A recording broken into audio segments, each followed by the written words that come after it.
Welcome to the Know. I'm Ashley. And I'm Gus. And another one of Nintendo Switch's major summer games is releasing this week. Splatoon 2 is gracing the system with its unique Unique? We'll work on this one. Brand of multiplayer squirting this Friday. Ew.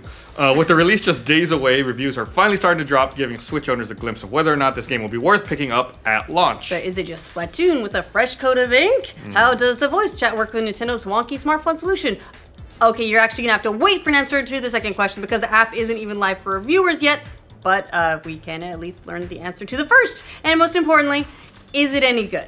So far, the answer is yes. Yeah. Splatoon 2 is holding at an 84 on Metacritic and an 83 on OpenCritic at the time of writing, so right there in the middle of the 80s, which is certainly respectable. Yeah, as for how that compares to the previous Wii U release of the original Splatoon, Splatoon got an 81 on Metacritic, so this is improve-ish. And it's about par for the course when you compare it to the last few big Switch exclusives. ARMS scored a 77, Mario Kart 8 Deluxe landed 92, Legend of Zelda Breath of the Wild at 97, so it's more mid-range there, but it's no Zelda. Yeah, and again, we don't know how much multiplayer can be tested yet, since the game's not actually in the wild. Well, I've been playing it a little bit. I'm only playing against other people with pre-release copies, so matchmaking is slower. If you caught the Splatfest over the weekend, that was mayhem, really awesome. It was cake versus ice cream, except ice cream won by a landslide because Marina was on the ice cream side, and no one likes Pearl and everyone likes Marina. So I like Pearl. This is gonna be an ongoing problem, I think, for Splatfest, is everyone is just gonna choose whatever one Marina likes. But we'll see. Of the major outlets, GamesBeat and Attack of the Fanboy gave Splatoon 2 its high scores with 90 out of 100 and 4.5 out of 5 stars. Meanwhile, Destructoid and Game Informer were next with 8.5 and 8.3 out of 10. For the most part, the big sites all have it scoring around 80%, with US Gamer, Games Radar, Polygon, GameSpot all awarding it 4 out of 5 stars or 8 out of 10 depending on their particular range. Yeah, same thing. On the low end was Twinfinite with 3.5 out of 5 stars. After pouring through all the reviews, the consensus is that Splatoon 2 is just as fun and clever as the original, plays really well on the Switch, and the new co-op mode, Salmon Run, is a blast to play. It really is. We got to play it Eddy 3, and I really enjoyed that. I haven't got to do too much Salmon Run. Oh, we should play Salmon Run together. Salmon Run. Want to be my co-op bot? US Gamer said, like good pop music, Splatoon 2 burrows itself into your brain and it's hard to knock out. It's a game you launch for a single match only to find hours effortlessly slipping by as you splatter brightly colored paint across turf. I guess that is a kinder analogy than like cancer. On the flip side, reviewers did note that the game is sometimes held back by frustrating design decisions and that there's maybe not enough new content over the original Splatoon. In fact, Twinfinite complained, given how novel and interesting Splatoon felt during the time of its release, I can't help but view Splatoon 2 as the least innovative sequel to one of the most unique games we've seen in years. But let's dig into the specifics of the actual reviews. Of course, the star of the show in Splatoon 2 is none other than the primary mode, Turf Wars, which many reviewers found to be just as fun as the original game. Yeah, if you're unaware, Splatoon flips things up a little bit by giving you ink guns. So it's a shooter, but it's ink, with your job being to cover as much of the map as possible with ink and keep the enemy team from doing the same. You want to dominate the map with your color.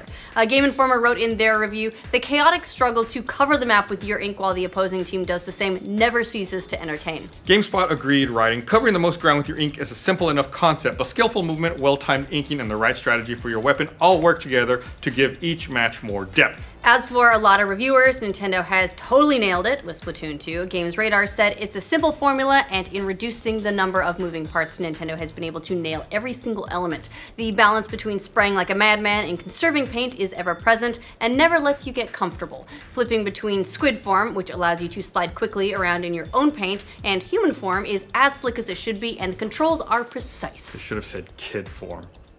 Big mistake there. It's true. In addition to multiplayer, Splatoon 2 also features single player and co-op modes. As far as single player is concerned, critics met it with mixed reception. Many enjoyed the variety, particularly the huge bosses, but others looked at it as an overly long and glorified tutorial. Yeah, Twinfinite wrote, Splatoon 2's single player portion felt sluggish at times, with its challenge missions being filled with simple objectives that are clearly designed to teach you the game's most basic mechanics. But while the individual missions felt lacking in design and challenge, the game definitely ups the ante with its stunning boss fights. Can't really argue with that. Destructoid felt more positive about the campaign writing. Without going into spoiler territory, Nintendo really upped their game with boss encounters. Yes, even the final one, especially since they skewed towards giving you more freedom with several weapon types. Yeah, reviewers were much more positive about the new kind of horde mode inspired Salmon Run due to its difficulty and insanity. Game Informer said the monsters are the highlight of Salmon Run, with minions swarming you and your bosses emerging at unexpected times. The frantic fight for survival collides with the need to scavenge eggs to deliver a heart-pounding experience. It's not easy either. When we played it, it was actually quite difficult, and we had some experienced players on our team. So it's tough, but I thought the chaos was part of the charm for it. Well, it wasn't all praise from reviewers, however, with many critics having all the same gripes. A number of sites talked about the biggest question mark hanging over Splatoon 2. Is it just Splatoon with a tad more content, or a fresh coat of paint? Hey, no. And the answer to that, for many, is yes. However, some reviewers didn't feel like that was necessarily something that makes the game skippable. US Gamer wrote, if you played Splatoon in the years after its initial release, then you've basically played Splatoon 2 as well. Splatoon 2 doesn't quite feel like a sequel, but more like a reimagining, a second chance, a reboot even. They went on to say Splatoon 2 is the best Splatoon's ever been, which it is a little bit weird to me that this feels like Splatoon Plus, where Mario Kart 8 Deluxe was, they didn't brand Mario Kart 8 Deluxe as a sequel, but they did brand this one as a sequel, in spite of it not having too much new, No. It's not. It's Pearl and Marina now. Callie and Marie are gone. My bad. Totally different. My bad. In addition to the new content, reviewers also had a lot to say about Splatoon 2's baffling design choices, which can make the game frustrating at times. GamesBeat complained, you'll want to love Splatoon 2, but the game sometimes fights against you in random, weird, and annoying ways. I hate that I can't change my gear, including my weapons, between rounds, which is something that I've encountered as well, trying to do it just in between matches. Can't do it, you have to back all the way out, and that is a little bit frustrating, but it's not a deal breaker. They continued, once you start looking for a game, you'll have to back out to the main matchmaking menu before you can change your equipment. Also, once you've started searching for a game, there's no way to stop. There's no way to stop! You have to see out the full 2.5-minute timer whether you get enough players or not, and none of that's even mentioning Salmon Run, which is bafflingly only available at certain times to play. Yeah. So you can't even play one of the highlights of Splatoon 2 whenever you want. No, they've set aside specific times the Salmon Run will be available. It's Nuketown all over again. Plus, there's the concern about how the Switch multiplayer voice chat app is going to work when it releases alongside the game. Again, not out yet, so at the moment, reviewers can only play with friends by clicking on them directly, following them into lobbies.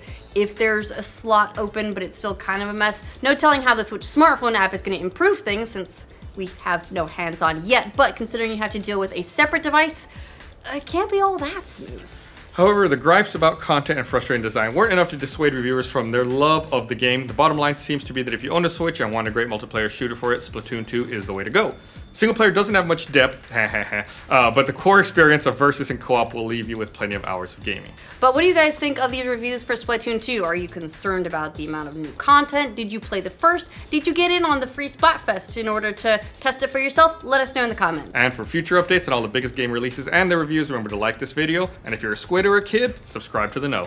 Yeah, well, we're going to be talking a lot more about our experiences with Splatoon 2 on this episode of Glitch Please. We're also going to do a live stream of Splatoon 2 on Friday. If you want to play with us, we'll be doing that on the YouTube channel, so you should join us. After pouring through all of the reviews, the consensus is that plus. And for future updates on all the biggest game reviews,